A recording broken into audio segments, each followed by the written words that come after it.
In fact, it didn't even move. If anyone had designs on testing out the Centurion's horsepower, they were going to have to use real horses. This car looked sleek and fast standing still, because that's all it did. With no fuel tank, the only place this car was going to rocket was through the imagination of the car-buying public. The 1956 Buick Centurion certainly had the celestial wow factor, but practicality wasn't a strong suit. Bubble tops are not practical in any way, shape, or form. Think of it in a rainstorm, think of it in a rollover accident, and as yet, no one has figured out how to make the bubble top safe. The styling of it, or the technological innovations, simply were not something that were going to show up in production cars. Production car has to be designed to take into cognizance production costs, material costs, and so they had to really think that through. The concept cars were one of a kind, as the Centurion is. And it was just great advertising for General Motors. It showed off their ability of their designers.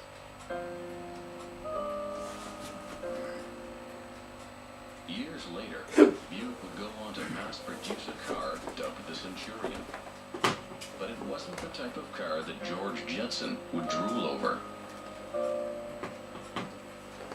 It shared a name, the mark, or the name was the only thing that it shared. And that was pretty typical of General Motors. They'd bring out a name, and they might use it later on, or they might not.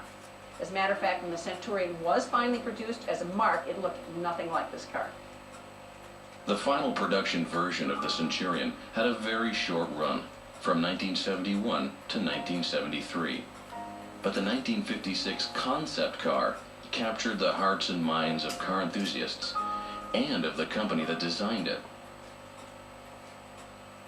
GM insiders with kind souls shepherded the Centurion through the decades, sparing it from peril, before leaving it in the protective hands of the Alfred P. Sloan Museum in Flint, Michigan.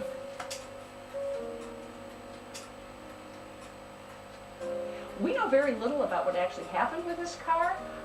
Many of the concept cars were just put in storage, and General Motors, as all automotive companies, are there to make money. And once this wow factor, its utility as a concept car, a dream car, passed, very often they were either crushed, discarded, stuck away in warehouses.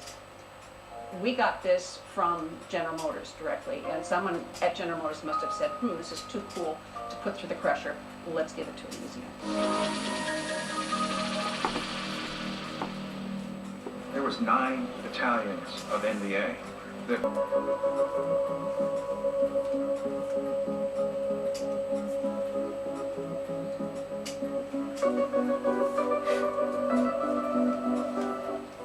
Big and beautiful. Outlandish and outrageous. Unimaginable and unforgettable.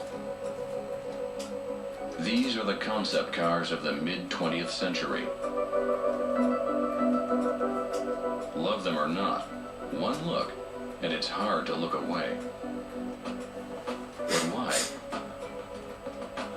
What makes these concept cars, above all others, so unique? It's very popular to look back at the cars in the 1950s and say, my God, they're big and they're garish, and why did we do that? You've got to put yourself in the 1950s.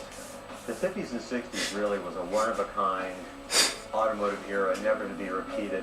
When you think of the circumstances, you can understand why. The war was over, America emerged victorious. It was after the cataclysm of the Depression and World War II, prosperity came back to America. Houses were being built, consumer goods were available. It was a time of great optimism.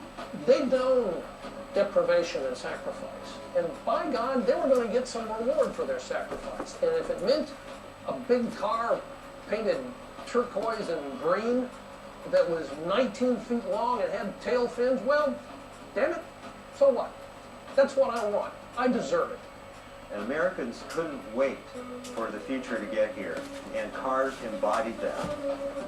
The future was always going to be better. The future was always going to be cooler than today.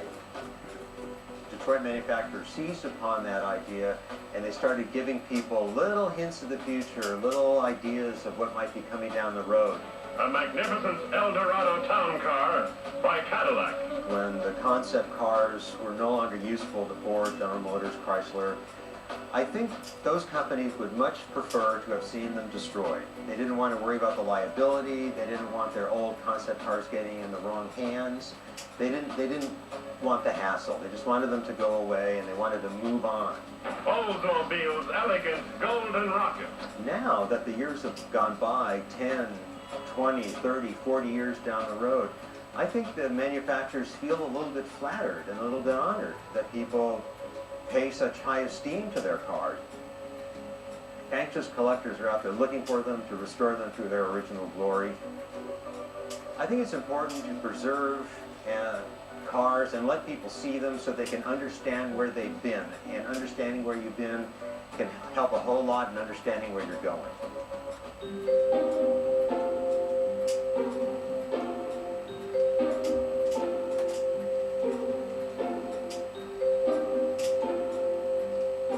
While other companies wanted to take car enthusiasts to the moon, Chrysler took car enthusiasts on a slightly different expedition.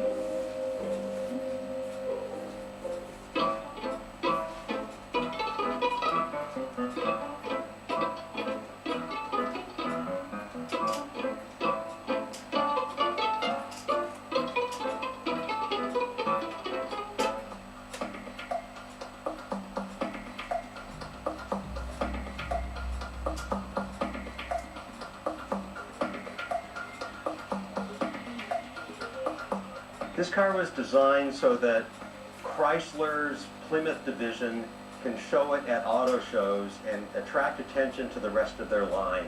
Today we call them concept cars, but back then they called them dream cars. And lots of, just about every major American manufacturer would build these kinds of vehicles.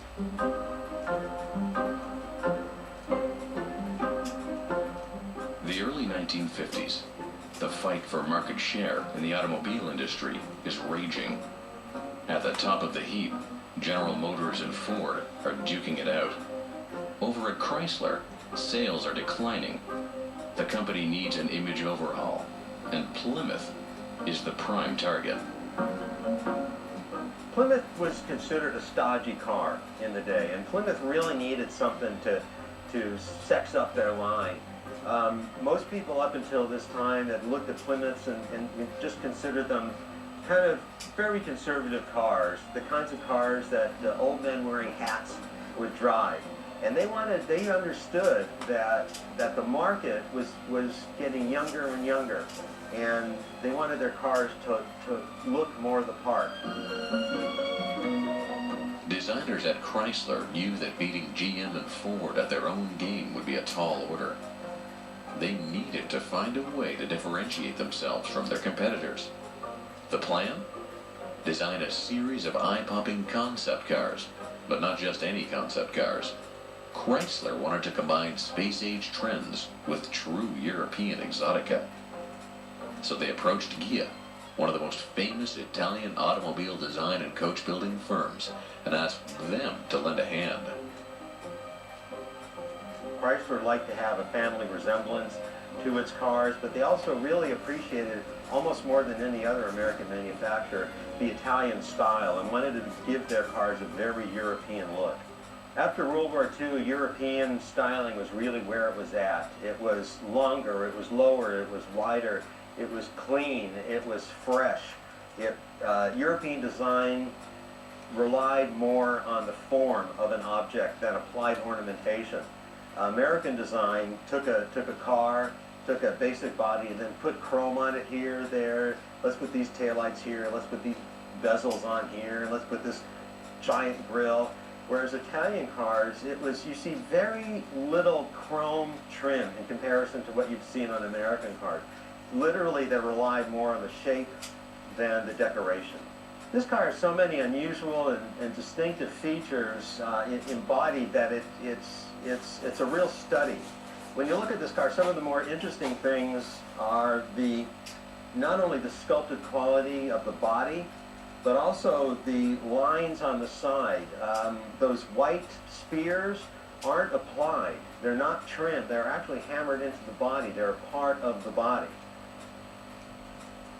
You look at the rear of the car also, and back in the days when fins were getting bigger and bigger and bigger, here you show a car that has great restraint. It's very, very concise. It's a nice, fluid, organic design. Much different than other Detroit products of the day.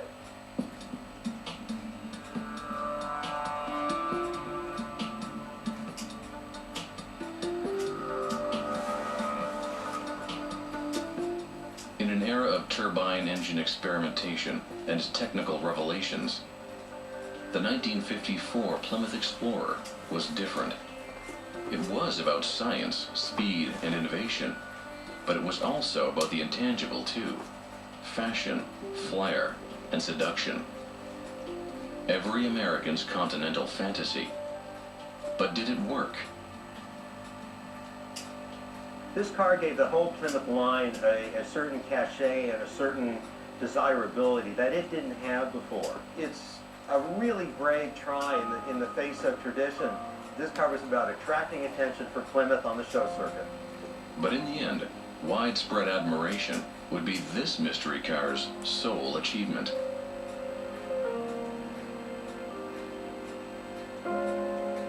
This car was not mass-produced. It was never meant to be mass-produced. It was only meant to look good on the auto show circuit for 1 or 2 years at the most, attract all kinds of attention to Plymouth, and then move on.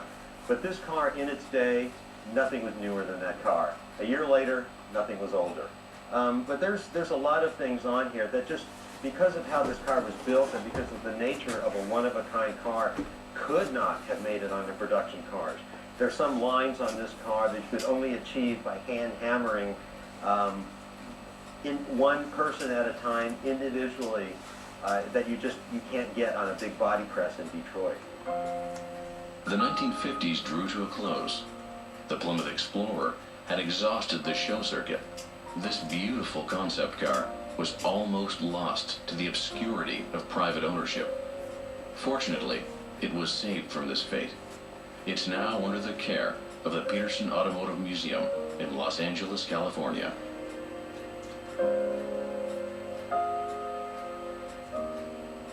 This car ended up in South America. It was painted a kind of a gold color. The grille was slightly changed. A couple of other details were changed, but fortunately it survived. It was deemed important enough to keep and rescue and not throw away. We don't know exactly the chain of ownership, but the overall sculpturing of the body, the overall flair of the car was retained, and very fortunate that it was.